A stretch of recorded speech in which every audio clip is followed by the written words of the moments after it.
अस्सलाम वालेकुम ख़वातीन और हज़रात, शुरू करते हैं आज का हस्ब हाल। मैं हूँ जिसका मेज़बान जुनैद सलीम। नाज़रीन, आज एक मरतबा फिर हमारे साथ मौजूद हैं इस मुल्क के नामवर गुलकार और मौसीकार जो कोरोना के बायस फैले हुए इस टेंशन और डिप्रेशन के माहौल को कम करने की कोशिश करेंगे। जी अस्सलाम वालेकुम। जानिया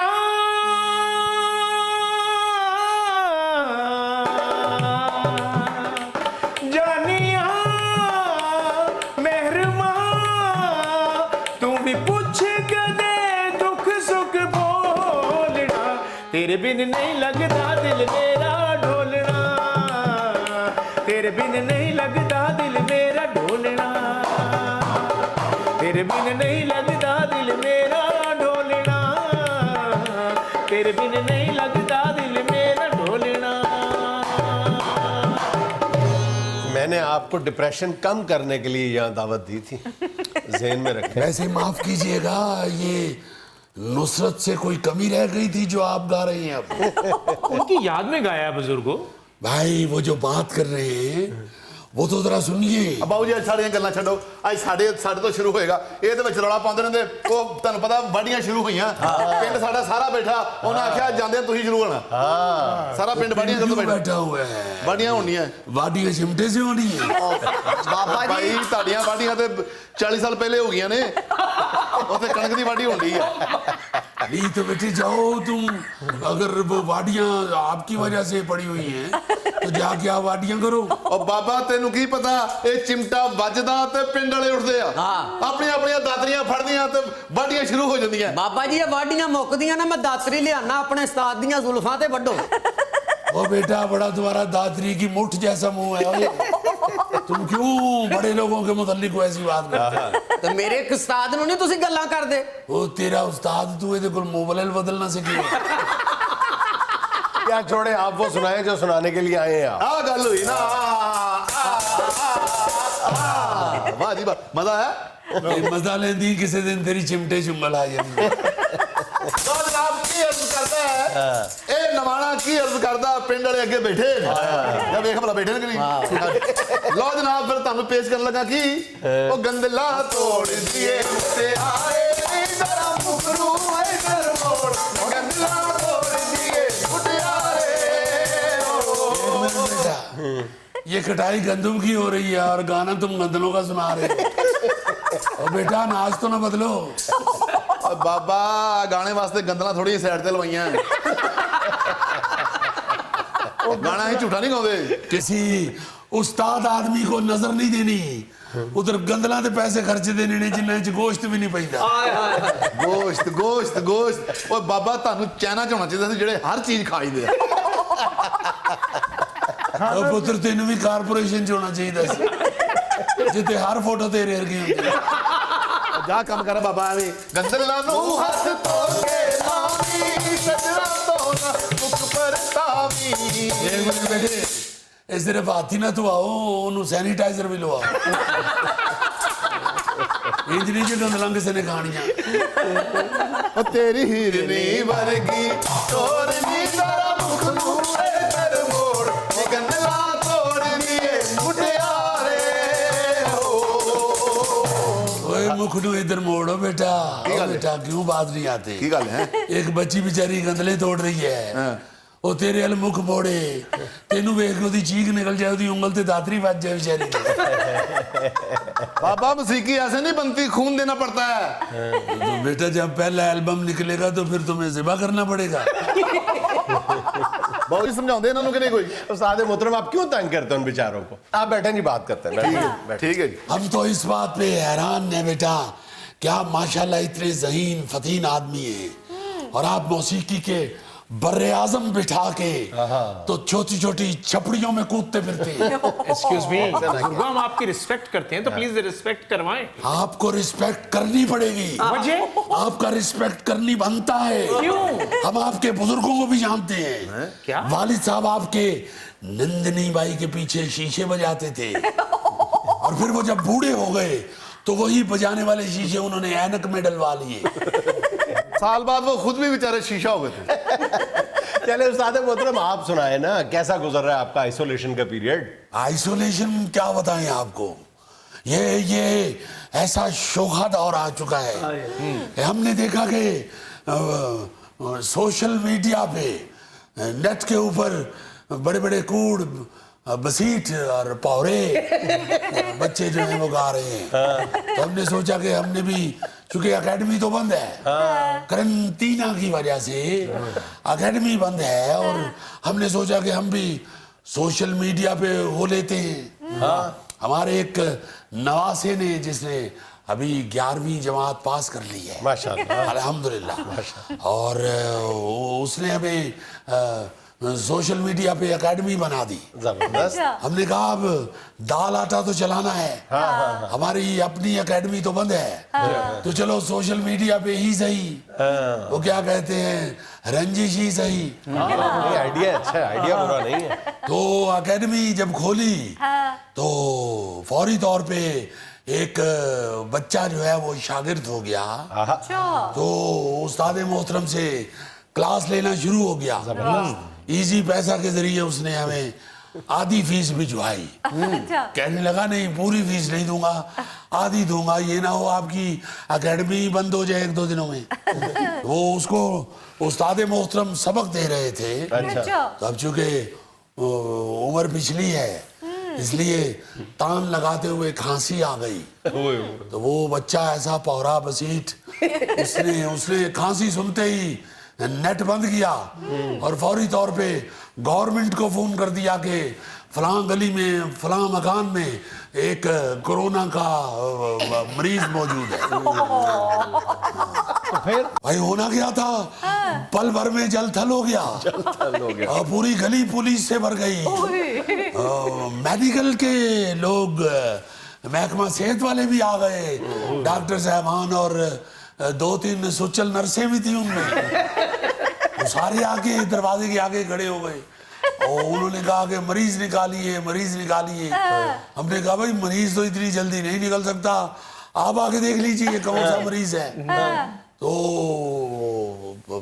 हालांकि उस्ताद मोहतरम उस वक्त तक पानी वानी पी चुके थे, मगर पुलिस को देख के एक दफा फिर खौफजदा होके तो फिर खांसी निकल गई, बल्कि यूं कहिए कि उथू लग गया।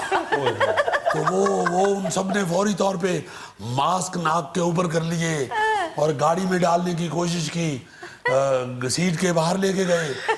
गाड़ी में उस्ताद मोहतरम पूरे नहीं आए, फिर वो ट्रक लेने के लिए चले गए। तो चूंकि गुड्स ट्रांसपोर्ट वालों पे भी लॉकडाउन है, इसलिए फिर वो सिविल लाइन से जाके पुलिस का ट्रक लेके आए। तो फिर क्या हुआ? बस फिर वही मंजर देखने को मिला जो बड़ी ईद से एक दिन पहले वो कराची से छतों से जो जानवर उतारे जाते हैं, वो मंजर नहीं नजर आता, वही मंजर फिर हमें नजर आया। बेटा ये मंजरनामा सुनाने से चेक बड़ा बनेगा। दुआ कीजिए असल मिल जाए। अच्छा, हॉस्पिटल ले गए, टेस्ट वेस्ट हुआ, निकला क्या? भाई अल्लाह का शुक्र है कोरोना तो नहीं निकला, मगर जेब में से इतनी अफीम निकल आई, वो फिर उसकी वजह से 7 दिन हवालात में आइसोलेशन में रहे। तो जुनैद मियां अर्ज ये करने के लिए आए हैं कि जो सुच्चे फनकार हैं, जो अल्लाह के फजल से अपने फन से, अपनी मेहनत से, अपने खून पसीने से रिस्क कमाने वाले लोग हैं, उनको थोड़ा रिलीफ दिया जाए। हम यहाँ कोई अल्लाह माफ करे और राशन वाशन नहीं लेके आए, हमें राशन दे कौन सकता है? सही, बिल्कुल। और वैसे भी राशन ले भी लें तो हमारा क्या बनना है उस राशन से? और हमने सारी जिंदगी बेटा कभी ऐसे नहीं किया, ऐसे ही किया है। वो तो नजर की बात कर रहे हैं। नजर और चीज है। देखिए नजर और नहीं, तो आपकी जो म्यूजिक एकेडमी है वो बंद कर दी है फिर इन दिनों? देखिए लॉकडाउन हो गई। नहीं, तो ये जो कुछ इंडस्ट्रीज को, कुछ शोबों को इस्तिस्ना हासिल है, एग्जेम्पशन हासिल है, आपको नहीं है उसमें? हम यही तो हमें कहने तो यही आए कि म्यूजिक इंडस्ट्री को भी इस्तिस्ना मिलना चाहिए। अकेडमी च कुछ होवे तो ताला तुला लाओ ना, कुछ भी नहीं, बस सौ भी नहीं सकते, बस बह सकते ने।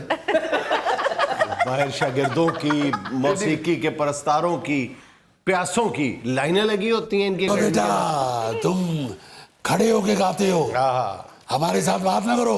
हम खड़े होके गाने वाले को और खड़े होके खाने वाले को हम अच्छा आदमी नहीं समझते। बुजुर्गों, आप इसलिए खड़े होके गाने वालों को पसंद नहीं करते कि उनको पैसे मिलते हैं। ਓਏ ਤੇ ਬਹਿ ਕੇ ਗਾਉਂਦੇ ਨੇ, ਛਾਪਾ ਪੈ ਜਾਏ ਤੇ ਭੱਜ ਵੀ ਨਹੀਂ ਸਕਦੇ। तो बेटा आप कौन सा फी गाना 3 किलोमीटर कर लेते हैं? ਤੇ ਤੁਸੀਂ ਕਿਉਂ ਨਹੀਂ ਖਲੋ ਕੇ ਗਾਉਂਦੇ? ਤੁਹਾਡੇ ਗੋਡੇ ਟੁੱਟੇ ਆ। ਤੇ ਪੁੱਤਰ ਤੁਸੀਂ ਕਿਉਂ ਨਹੀਂ ਬਹਿ ਕੇ ਗਾਉਂਦੇ? ਤੁਹਾਡੀ ਚੌਂਕੜੀ ਫਸ ਜਾਂਦੀ ਹੈ। ਜਾਂ ਤੁਹਾਡੀ ਰੀੜ ਦੀ ਹੱਡੀ ਟੁੱਟੀ ਹੈ। ਆ ਠਹਿਰ ਜਾ ਬਦਵਾਵਾ ਖਾਨ ਸਾਹਿਬ, ਪਿੰਡ ਮੈਦਾਨ ਕਮਾਣਾ ਹੁੰਦਾ। ਮੇਰੇ ਉਸਤਾਦ ਨੇ ਆਖਰੀ ਬੰਦੇ ਤੱਕ ਚਿਹਰਾ ਨਜ਼ਰ ਆਉਣਾ ਚਾਹੀਦਾ। ਉਹ ਪੁੱਤਰ ਇਹ ਕੋਠੇ ਤੇ ਵੀ ਟੰਗ ਲੈ ਦੇ ਤਾਂ ਚਿਹਰਾ ਨਹੀਂ ਨਜ਼ਰ ਆਉਣਾ। ਆ ਕੋਠੇ ਤੇ ਟੰਗਣ ਨਾਲ ਕੋਠੇ ਨੂੰ ਨਜ਼ਰ ਨਹੀਂ ਲੱਗੇਗੀ, ਪਰ ਇਹ ਨਜ਼ਰ ਨਹੀਂ ਆਏਗਾ। ਉਹ ਬਾਬਾ ਐਵੇਂ ਉਹ ਬੱਚੇ ਨਾਲ ਮਤੱਕਾ ਲਾਉਣ ਦੇ, ਕੀ ਗੱਲ ਹੈ ਤੁਹਾਨੂੰ ਹੈ? तो बेटा तुम भी को हया करो, कोई शागिर्द साथ रखो। तुम साथ 1 महीने का घोड़ी का बच्चा लेके फिर रहे हो। ਬਾਬਾ ਤੂੰ ਵੀ ਉਸਤਾਦ ਲੈ ਕੇ ਫਿਰ ਤੂੰ ਨਾਲ ਵਾਵਰ ਵਾਲਾ ਲਈ ਫਿਰਨਾ।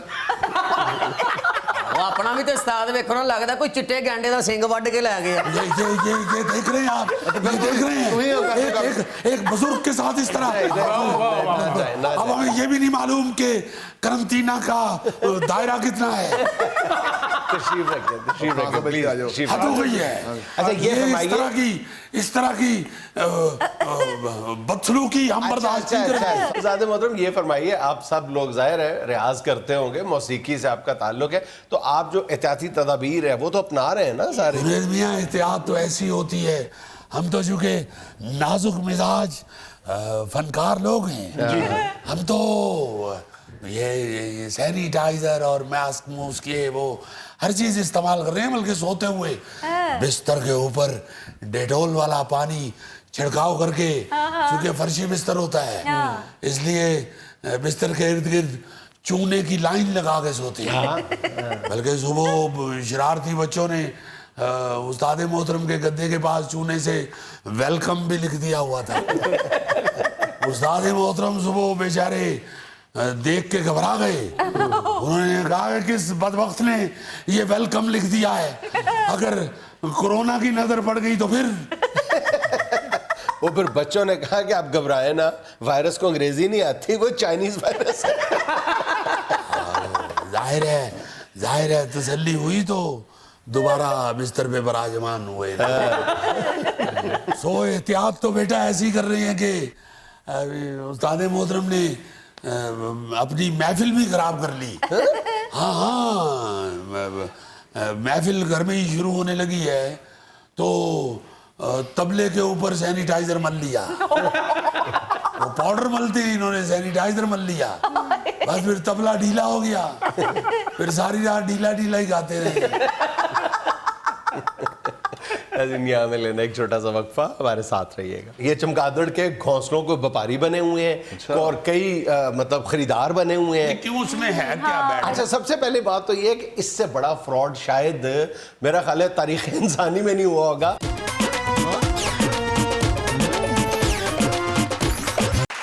यार वैसे क्या शानदार कौम है हम क्या तीसरी दुनिया के जितने भी ममालिक हैं, जितनी कौमें हैं, क्या शानदार कौमें रहती हैं कि हर 2-4 साल के बाद किसी बड़े फ्रॉड का शिकार होती हैं, बल्कि कई कई सदियां गुजर जाती हैं एक ही फ्रॉड में मुब्तला, कई कई सदियां गुजर जाती हैं और उन्हें पता ही नहीं चलता। मैं याद है 2-4 साल पहले हमने जिक्र किया था ये जो बिच्छू, याद नहीं है कि करोड़ों रुपए के बिच्छू, पीले बिच्छू, काले बिच्छू, नीले बिच्छू, फला बिच्छू, और पूरे के पूरे खानदान जो है वो लोगों के खानदानों के पूरे मतलब हिजरत करके जाते थे दूसरे शहरों में, थर में चले गए और सड़कों के किनारे जाके आबाद वो बाकायदा खैमे लगाते थे, सहराओं में खैमे लगाते थे कि जनाब फलां जगह बिच्छू है, फलां जगह बिच्छू है। और फिर पता चला कि नहीं जनाब, कम से कम पता चलते चलते मेरा ख्याल है कि करोड़ों रुपए का लोगों का नुकसान हुआ और कुछ भी ना निकला।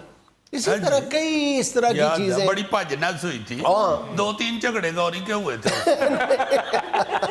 वैसे गौरी का तो नहीं मुझे पता, लेकिन हमारे स्टाफ का ही एक लड़का था, वो बेचारा इस चक्कर में उसने अच्छे खासे पैसे जाया कर दिए थे, बल्कि बेसिक हमारा जो सोर्स ऑफ इंफॉर्मेशन था वो वही नौजवान था। अच्छा, लेकिन अब आजकल एक और है और वो उसी तरह, अब तो सोशल मीडिया भी बहुत एक्टिव हो गया ना, तो उससे कई गुना ज्यादा है। और वो क्या है, वो क्या है? पहले लोगों को बिच्छू की तलाश थी, जी। आजकल लोगों को चमगादड़ के घोंसले की तलाश है। अच्छा जी, हाँ, हाँ। सोना पड़ा होता है ये चमगादड़ अपनी उथे मुंदरी रख के उड़ता है। सुनो तो सही ना, कि चमगादड़ का घोंसला, और सिर्फ पाकिस्तान में नहीं है, चमगादड़ के घोंसले की तलाश तुर्की, ईरान, आज़रबाईजान, तुर्कमानिस्तान, अफगानिस्तान, पाकिस्तान, हिंदुस्तान, कई मुल्कों में चमगादड़ के घोंसले की तलाश है। और लोग इस पे इतना ज्यादा पैसा इन्वेस्ट करें।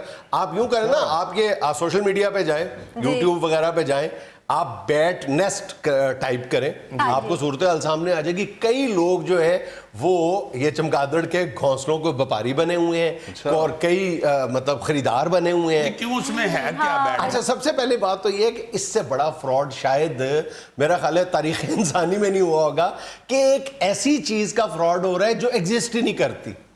चमगादड़ जो है वो घोंसले में रहती नहीं है, चमगादड़ का घोंसला होता ही नहीं है। तो दरख्तों पे पुठी लटकी होती है। उल्टी लटकी होती है, गारों में उल्टी लटकी होती है, दरख्तों में उल्टी लटकी होती है। दुनिया के कई इलाके ऐसे हैं और लोग धड़ाधड़ जो है इस पे इन्वेस्ट कर रहे हैं, मतलब, और इसकी तलाश कर रहे हैं जहां पे चमगादड़े हैं। चमगादड़ों को मारा जा रहा है इन मुल्कों में। अच्छा, और कहा यह जा रहा है अपना घोंसला बताती नहीं ना, बताओ कहाँ है तुम्हारा घोंसला? होता ही नहीं है घोंसला। देखो, अच्छा, अब कहा क्या जा रहा है कि जी होता है, और जब ये बात अब आहिस्ता आहिस्ता, जाहिर है कि मतलब इंफॉर्मेशन का दौर है, पता चल जाता है। अब कुछ अरसे बाद जब लोगों को ये पता चला कि चमगादड़ का तो घोंसला ही नहीं होता, तो फ्रॉडियों ने क्या कहना शुरू कर दिया, नहीं जी, नहीं, जैसे बिल्ली जो है वो बच्चे कहीं देती है और पालती कहीं है किसी दूसरे घर में ले जाके, इसी तरह चमगादड़ जो है वो रहती कहीं और है और घोंसला कहीं और बनाती है। बंदा पूछे अगर उसने घोंसले में रहना नहीं तो किराए पे देना उसने अपना घोंसला। नहीं, जब चमगादड़ का कोई रिश्ता विश्ता आता है शादी के लिए, तो वो चमगादड़े से पूछती नहीं कि तुम्हारा घर कहाँ है, कोई घर बार है? अगर चमगादड़ा कह देना कि जी मेरे पास घर है, और वाकई उसका कोई घर या घोंसला निकला है, उसकी कीमत पता है क्या है? जो ये फ्रॉडिये बता रहे हैं एक दूसरे को, $60,000 से लेके $2 लाख तक। और आप ये यूट्यूब वगैरह खोलो, बड़े एतमाद के साथ नौजवान खड़े होकर बता रहे होते हैं कि जी आपके पास अगर है ना तो किसी को 1 करोड़ रुपए से कम ना बेचिएगा,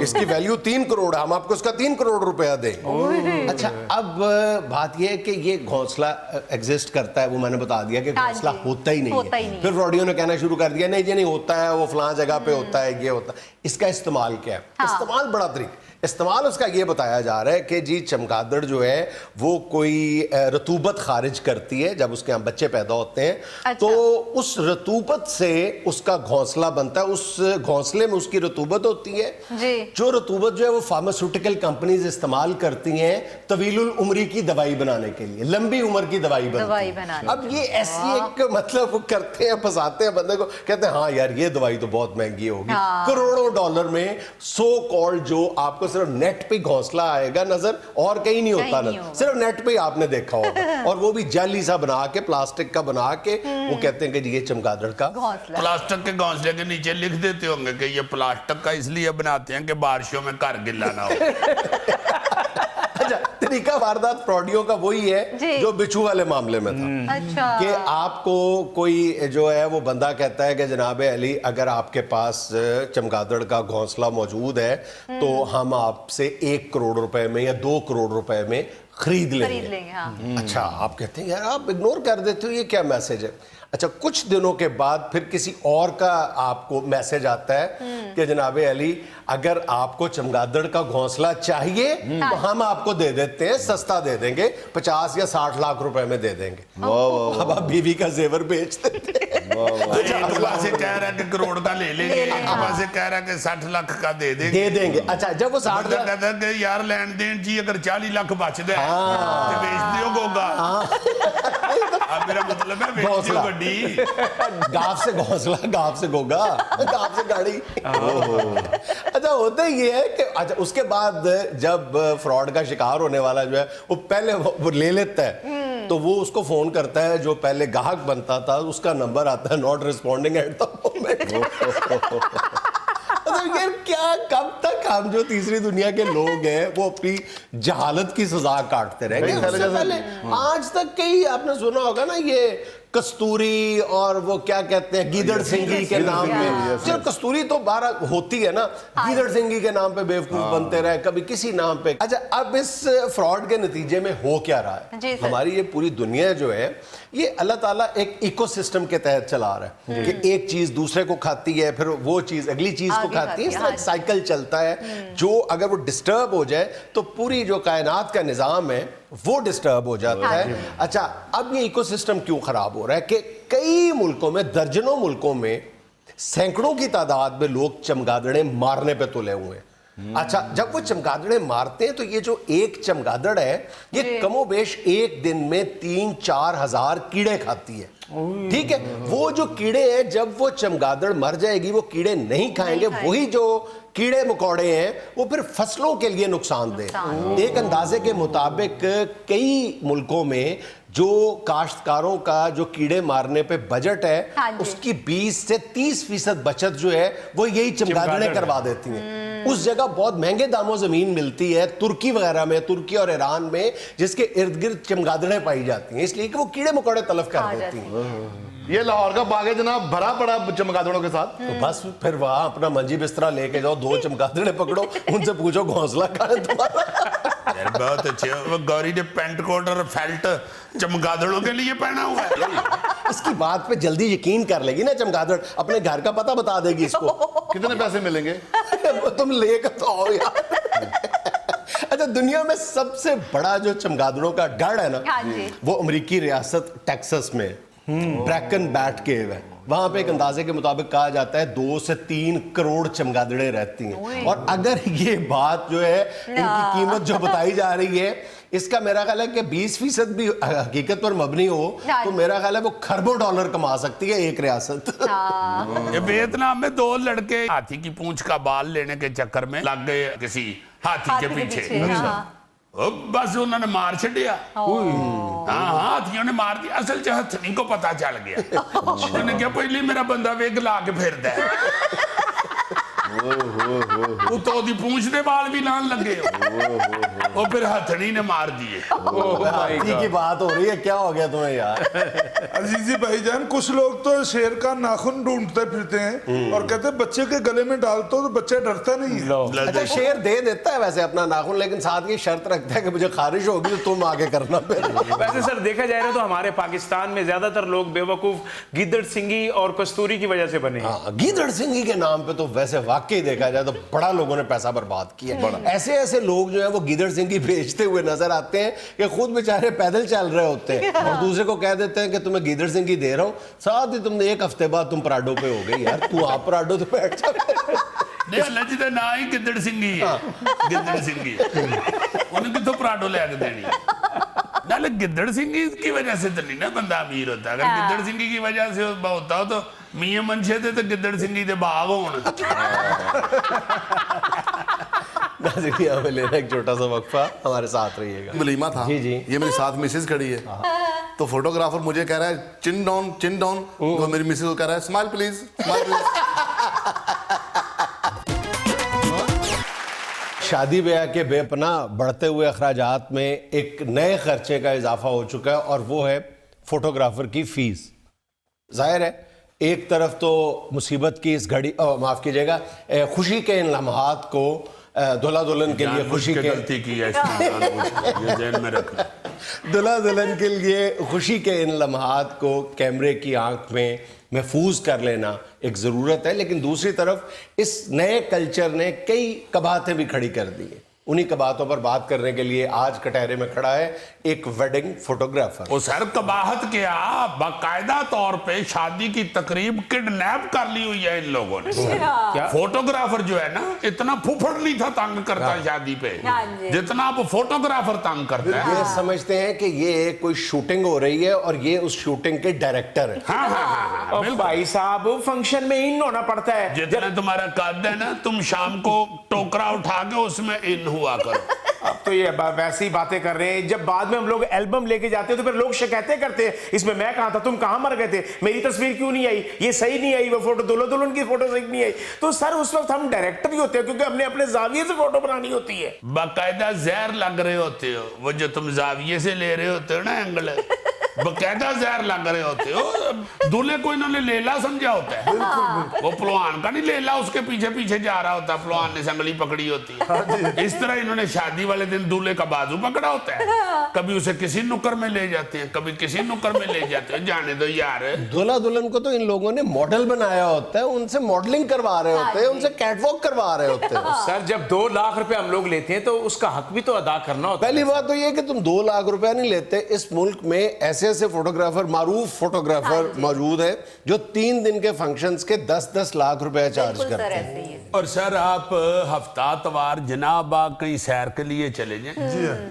वहां को 25-30 जोड़े लेके ना, तो ये फोटोग्राफर मुख्तलिफ नुकरों में उनके पोज बनवा रहे होते हैं। वो कायदे आज़म लाइब्रेरी की सीढ़ियों में बैठा होता है बेचारा ऐसे करके, कोई दरख्त के नीचे टहनी पकड़ के तो दुल्हन को देख रहा होता है। और दुल्हन बेचारी वो जो घघरा उसने पहना होता है, लहंगा शादी वाला, जिसकी अपना कीमत का तो चलो छड़ो पर वजन कम से कम होता है, 27 किलो, वो बेचारी उठा के वड्डी अड्डी वाली जुत्ती पा के तो बाग में फोटो में बनवाती। दुल्हन का अपना वजन 22 किलो होता है, उसके घघरे का वजन 27 किलो होता है। हाँ जी, और वो 27 किलो का लहंगा उठा के ईमान से चली लग रही होती है, शदैन लग रही होती है। सर जी हर तस्वीर को शाहकार बनाना होता है, ये लम्हे दोबारा नहीं आते, यादगार पिक्चर बनानी होती है। वो यही तो मैं कह रहा हूँ कि ये लम्हे रोज रोज नहीं आते हो ना, बेचारे टेक के स्टेज पे बैठ दे, उनको खज्जल मत करो।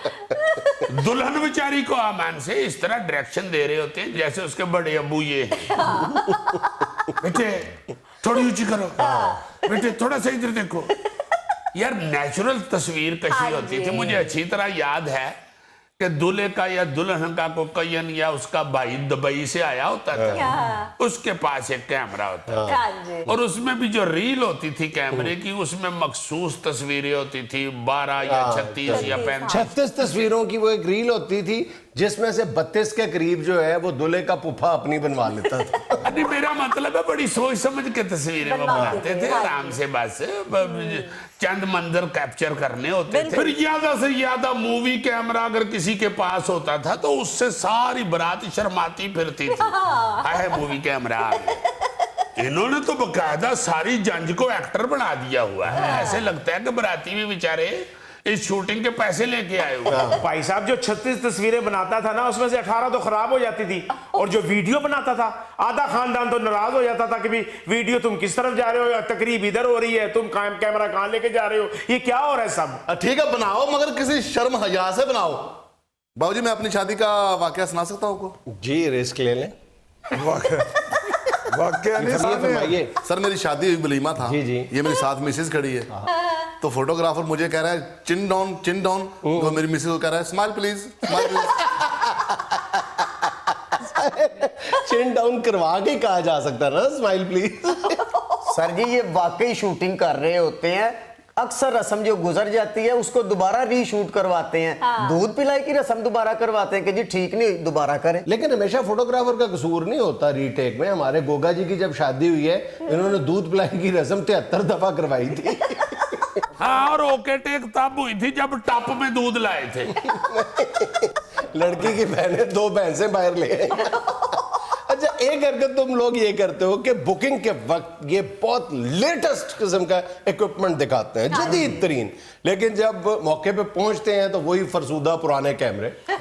उसकी वजह ये होती है ना जी, 5-6 फंक्शन एक दिन के ही पकड़ लेते हैं, बिल्कुल। फिर किसी जगह पे अच्छा सामान चला जाता है, किसी पे उससे पैड़ा, फिर उससे पैड़ा, कहीं पे गुजारा भी कर देते हैं। हाँ जी बिल्कुल सर, और ये मसला सिर्फ सामान तक नहीं है। जब ये लोग बुकिंग करते हैं तो कहते हैं जी हम सीनियर कैमरामैन आएंगे, और भेजते जूनियर्स को है। हाँ, बिल्कुल वही साहब, कहे चंगे अस्पताल में मरीज दाखिल कराए ना कहे बड़े डॉक्टर के नाम पे, वो डॉक्टर हफ्ते चेक कर ही नजर आंदा, बाकी उसके असिस्टेंट ही पुगता रहे होते। ओ भाई साहब जितना गुड़ डालेंगे उतना ही मीठा होगा ना। देखो ना यार, बनान फिल्म आंदा है तो हिसाब देगा दा देन लग पे, जितना गुड़ डालेंगे उतना ही मीठा होगा।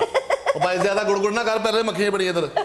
और सर आप जितने पैसे देंगे उस हिसाब से सामान पहुंचेगा, जितने पैसे देंगे उस हिसाब से कैमरे के एक्सपर्ट पहुंचेंगे। ओ भाई, ज्यादा पैसे लेके भी बुरा सामान देते हो आप लोग। सर जी ये बिल्कुल ठीक कह रहा है, बड़े बड़े नकम्मे फोटोग्राफर होंगे ने ऐने भाई ने फोटोग्राफर ਨੂੰ 500 रुपया हला ਦਿੱਤਾ ਹੈ कि यार मेरा मुंह ਭਾਰਾ ਆਣਾ ਚਾਹੀਦਾ। ਉਹ ਜਦੋਂ ਵੇਖਿਆ ਤਾਂ ਫੇਰ ਇੰਜ ਲੱਗਣ ਡਿਆ ਜਿਵੇਂ ਜਾਂਚ ਚ ਅਸੀਲ ਕੁੱਕੜ ਫਿਰਨ ਡਿਆ।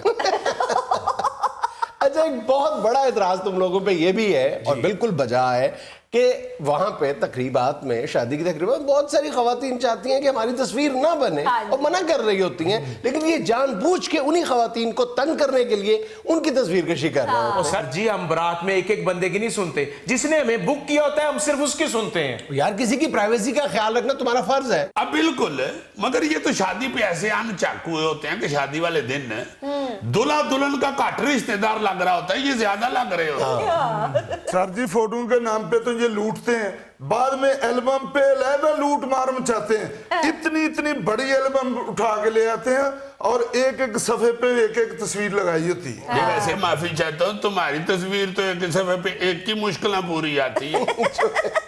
ये जुल्फी का है तो अलहदा बात है, चूंकि इसकी तो टोटल फंक्शन की तस्वीरें इको सफे पे आ जाती है। ओके कि भी पूरी तस्वीर एक सफे पे नहीं आती, सिर्फ हाथों की तस्वीर आती है और वो भी बरयानी के अंदर। और भाई साहब इस मामले में भी हम लोगों की मर्जी नहीं होती, हम तो गाहक को तस्वीरें दिखा देते हैं, उसके बाद एल्बम दिखाते हैं, जी बताएं जरा इस कौन सी एल्बम में ये तस्वीरें लगानी है। फिर वो सिलेक्ट करता है कि ये एल्बम ठीक है और ये तस्वीरें सिलेक्ट करता है कि जनाब इनको इनलार्ज कर दें, उनको हम बड़ी करके दे देते हैं। नहीं बिल्कुल ठीक है, उनकी मर्जी होती है, एवं नहीं खानदानों में बाद में लड़ाइयां पड़ती। और वाकई एल्बम की वजह से बाकायदा लड़ाइयां घरों में पड़ जाती। इसकी तस्वीर क्यों इतनी बड़ी लगी हुई है, मेरी क्यों नहीं लगी हुई, मैं सगा भरा नहीं हूँ। और फिर ऐसी ऐसी इन्होंने रस्में निकाल ली हुई हैं, इस कदर इन्होंने अहम बना दिया हुआ है इस एल्बम को और फोटोग्राफी को कि ईमान से सिर्फ ये फोटोग्राफी की वजह से बहुत सारी रसूमात बढ़ गई हैं, खर्चा बड़ा बढ़ गया। ब्यूटी पार्लर महंगे से महंगा जाने शुरू हो गए हुए हैं बच्चे के, जी तस्वीरें नहीं ठीक आई, तस्वीरों का हिसाब से जरा बेहतरीन करना मेकअप मेरा, ज्यादा पैसे खर्च रहे होते हैं। वो लोकेशन को इस तरह सजा रहे होते हैं कि फोटोओं में ठीक आए। एक अल्लाह पाक ने फर्ज है ये जो कहा शादी का, इसको बड़े सादा तरीके से निभा लेना चाहिए। बिल्कुल। मगर ये चंद लोग जो हैं, ये फोटोग्राफर और ये अपना शादी हाल वाले और ये फूल शूल लगाने वाले लोग, इन्होंने ख्वाब दिखा दिखा के सुहाने जो गाहक होता है उसका खर्चा भी लाखों रुपया बढ़ा देते हैं। और दूसरे जो बेचारे शादी पे आए हुए लोग हैं वो वक्रे साड़ उड़ रहे होते हैं कि हम इतना खर्चा कहां से करेंगे। और बाज लोगों में तो ये गुमान गुजरता है कि ये तकरीब जो है निकाह के लिए मुनाकिद नहीं की जा रही, फोटोग्राफी के लिए की गई है। हाँ जी, अब तो ये इतने मनहूस हैं, जनाजों पे भी कह देते हैं भाई जी फोटोग्राफर की जरूरत है। नाजरीन यहाँ में लेना एक छोटा सा वक्फा, हमारे साथ रहिए।